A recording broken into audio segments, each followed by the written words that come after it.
اور مومن عورتوں سے کہہ دو کہ وہ بھی اپنی نگاہیں نیچی رکھا کریں اور اپنی شرمگاہوں کی حفاظت کیا کریں، اور اپنی آرائش یعنی زیور کے مقامات کو ظاہر نہ ہونے دیا کریں مگر جو اس میں سے کھلا رہتا ہو،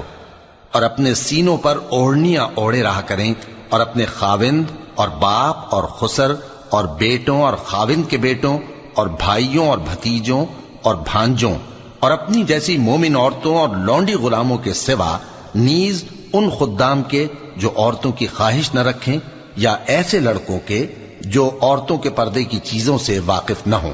غرض ان لوگوں کے سوا کسی پر اپنی زینت اور سنگھار کے مقامات کو ظاہر نہ ہونے دیں،